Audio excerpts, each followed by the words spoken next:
इसे मैंने हिंदी और इंग्लिश दोनों लैंग्वेज में लिख रखा है, ठीक है, ताकि हिंदी मीडियम और इंग्लिश मीडियम के बच्चों को किसी तरह की कोई दिक्कत ना हो। बढ़ते हैं क्वेश्चन नंबर 16 की ओर। कह रहा है the angle of elevation of the top of a tower from the two point of a distance of 4 meter and 9 meter from the base of the tower and in the same straight line with it are complementary prove that the height of the tower is 6 meter। मीनार के आधार से और एक सरल रेखा में 4 metre और 9 metre की दूरी पर स्थित दो बिंदुओं से मीनार के शिखर का उन्नयन कोण पूरक कोण है। तो सिद्ध कीजिए कि मीनार की ऊंचाई 6 मीटर है। देखिए ये क्वेश्चन कह रहा है कि एक मीनार है, ठीक है, जिसका ऊंचाई 6 मीटर दे दिया, लेकिन हमें यही प्रूव करना है, ठीक है, कि 6 मीटर होगा। और ये कह रहा है जो मीनार है, ठीक है, उससे दो बिंदु, मान लीजिए ये ए बी मीनार हो गया, एक सी बिंदु जो 4 मीटर दूर है मीनार के आधार से। कितना मीटर? 4 मीटर। और दूसरा जो बिंदु है वो डी बिंदु है, ठीक है, जो मीनार के आधार से कितना मीटर दूर है? 9 मीटर दूर है, 9 मीटर दूर है, ठीक है, ये डी बिंदु है। और कह रहा है कि जो मीनार के शिखर का जो उन्नयन कोण बन रहा है, ठीक है, वो क्या है? पूरक कोण है। तो हम सबसे पहले पूरक कोण को जान लेते हैं। पूरक कोण जो होता है वो होता है 90 डिग्री के बराबर होगा वो, और 90 डिग्री से क्या होगा? छोटा होगा।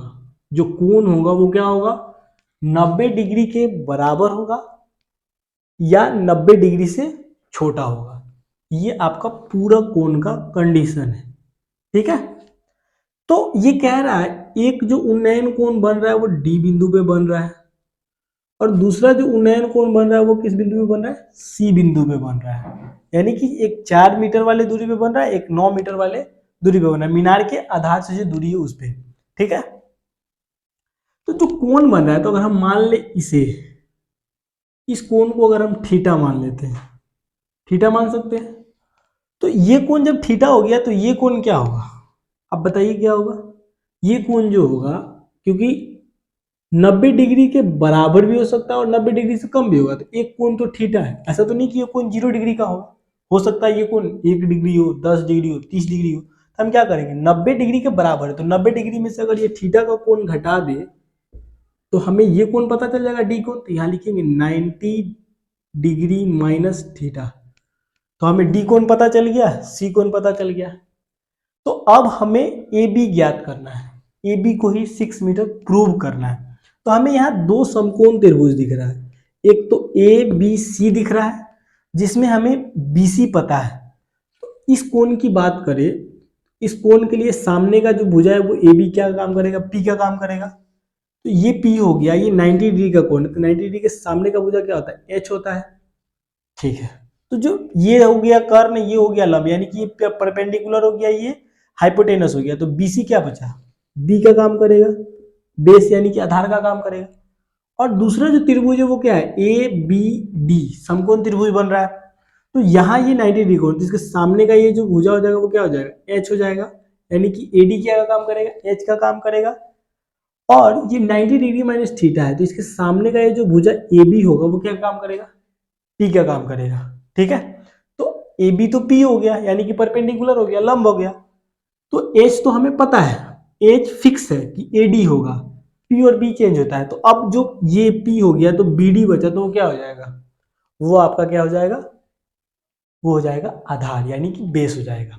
तो हम यहाँ ये देख रहे हैं कि हमें यहाँ पी और बी ही ज्ञात करना है। हाइपोटेनस की तो बात हो ही नहीं रही, यानी कि कर्ण का तो बात हो ही नहीं रहा है, लंब और आधार का बात हो रहा है। तो हम अब ऐसे ट्रिगोनोमेट्रिक रेशियो यानी कि ऐसे त्रिकोणमितीय अनुपात का यूज करेंगे जिसमें क्या हो? पी और बी दोनों। तो वैसा तो दो ही है, एक टेन थीटा होता है पी बाई बी, एक कॉट थीटा होता है बी बाई पी होता है। तो हम उन दोनों के प्रयोग से क्या करेंगे? इसको सिद्ध कर लेंगे, वो सिद्ध हो जाएगा। पहले ए बी सी त्रिभुज में ज्ञात करेंगे ए बी इक्वल टू, और दूसरा जो ज्ञात करेंगे ए बी डी में ज्ञात करेंगे, तो वो मिल जाएगा हमें। तो यहाँ हम लिखेंगे सॉल्यूशन के लिए कि ए बी क्या है? मीनार, ठीक है, मीनार। और दूसरा जो आपका BC क्या है, दूरी है किससे, B से C के बीच की। अच्छा, और जो BD है वो क्या है, ये भी दूरी है किससे, B से D के बीच की। ठीक है, तो हमें प्रूव क्या करना है, तो यहां हम लिखेंगे सबसे पहले कि यहां दो समकोण त्रिभुज बन रहा है, दो समकोण त्रिभुज बन रहा है, तो यहां लिखेंगे त्रिभुज ABC एंड त्रिभुज ABD, यानी कि triangle ABC and triangle ABD क्या है, समकोण त्रिभुज है, यानी कि राइट एंगल ट्रायंगल है। ठीक है, राइट एंगल ट्रायंगल है। तो यहां देखिए, तो राइट एंगल ट्रायंगल हो गया। ठीक है, तो अब हम यहां लिखेंगे नाउ, हमें प्रूव क्या करना है, प्रूव करना है क्या, AB प्रूव करना है, यानी कि AB इक्वल टू 6, क्या करना है, 6 मीटर प्रूफ करना है, यानी कि प्रूव करना है, यानी कि सिद्ध करना है। ठीक है, सिद्ध करना है। तो हम यहाँ अब क्या करेंगे, त्रिभुज ABC में लिखेंगे इन ट्रायंगल ABC, यानी कि त्रिभुज ABC में tan थीटा, हमें वैसे ट्रिगोनोमेट्रिक रेशियो लेना है जिसमें P और B हो, तो tan थीटा होता है, tan थीटा इक्वल टू, ये थीटा के लिए, ये कोण थीटा के लिए AB क्या होगा, P का काम करेगा, P बाई B होता है इसका, तो AB क्या काम करेगा, P का काम करेगा, और BC तो B का काम करेगा, BC।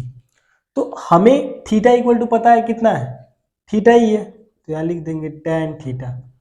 ठीक है, थीटा है, AB कितना है, हमें वही प्रूव करना है, तो यहाँ AB ही लिखेंगे। ठीक है, और यहाँ BC कितना दिया है, 4, क्या में दिया है, मीटर में।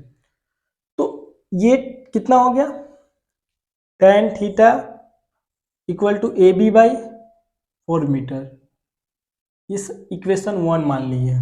ठीक है, यहां लिखेंगे एंड, यानी कि और इन ट्रायंगल ABD, यानी कि त्रिभुज ABD में। ठीक है, सेम उसी तरह हमें AB ज्ञात करना है, तो AB इस कोण के लिए P का काम है और BD क्या है, B है, तो यहाँ लिखेंगे tan क्या है theta, 90 degree minus theta, tan theta equal to कितना हो जाएगा, 90 डिग्री माइनस थीटा है, इक्वल टू AB P का काम कर रहा है, तो लिखेंगे AB बाई BD के क्या क्या का काम कर रहा है, BD जो काम कर रहा है वो आपका B का काम कर रहा है। ठीक है, हमने लिख दिया। तो हम जानते हैं कॉम्प्लीमेंट्री एंगल से, ठीक है, कॉम्प्लीमेंट्री एंगल से क्या जानते हैं, cot cot theta equal to होता है आपका tan 90 डिग्री माइनस थीटा। ठीक है, ये होता है आपका, तो हम यहां लिख देंगे इतना इक्वल टू क्या लिखेंगे, कॉट थीटा। ठीक है, इतना इक्वल टू कॉट थीटा लिखेंगे, और ए बी हमें यही प्रूव करना है। बी डी इक्वल टू कितना दिया है, 9 मीटर दिया हुआ है, तो इसे हम इक्वेशन 2 मान लेते हैं। अब हम क्या करेंगे, इक्वेशन 1 और इक्वेशन 2 को क्या करेंगे, मल्टीप्लाई करेंगे, यानी कि गुणा करेंगे। ठीक है, यहाँ लिखेंगे equation 1 and equation 2 are multiply. ठीक है, गुना करेंगे, यानी कि समीकरण 1 और समीकरण 2 को गुना करने पर, ठीक है, गुना करेंगे, तो यहां क्या हो जाएगा आपका, ये tan theta into cot theta हो जाएगा, tan theta into cot theta equal to A B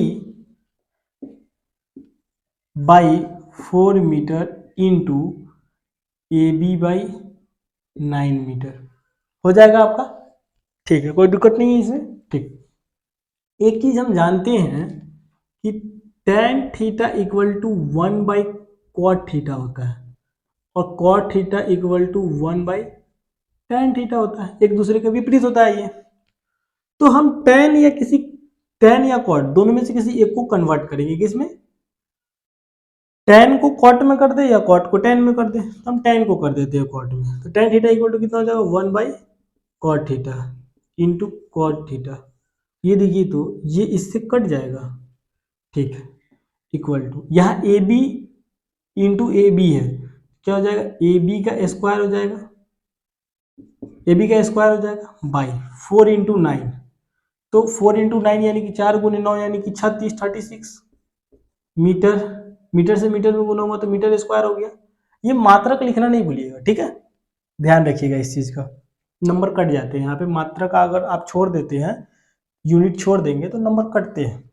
तो ये कितना यहाँ बचा 1 इक्वल टू क्या हो गया ए बी का स्क्वायर बाई 36 मीटर स्क्वायर। इसके नीचे 1 छिपा है तो क्रॉस मल्टीप्लाई करेंगे, तो क्रॉस मल्टीप्लाई करेंगे तो क्या आएगा A B square equal to 36 metre square. ये ए बी का स्क्वायर है, तो ए बी का जो स्क्वायर है, अब क्या होगा, ये आपका इक्वल टू के इधर आएगा रूट, ठीक है, तो क्या हो जाएगा ए बी बचेगा यहाँ नॉर्मल, रूट स्क्वायर क्या हो जाएगा इक्वल टू किधर आएगा तो रूट हो जाएगा, तो 36 मीटर स्क्वायर। तो हम जानते हैं 36 √36 का कितना होगा, रूट हटेगा 36 का तो कितना होगा 6 होगा, तो ये हो जाएगा आपका 6 और मीटर स्क्वायर है तो स्क्वायर से रूट कट जाएगा तो क्या हो जाएगा m मीटर, यानी कि ये आपका कितना आ गया 6 मीटर। तो हमें 6 मीटर ही तो प्रूव करना था, ए बी इक्वल टू हमें क्या प्रूव करना था, A B equal to 6 metre prove करना था, प्रूव हो गया, ठीक है। अगर किसी तरह का कोई डाउट हो आप हमें कमेंट में जरूर बताइएगा, ठीक है। ये आपका चैप्टर 9 का लास्ट क्वेश्चन था, ठीक है, तो ये आपका चैप्टर कंप्लीट हो गया।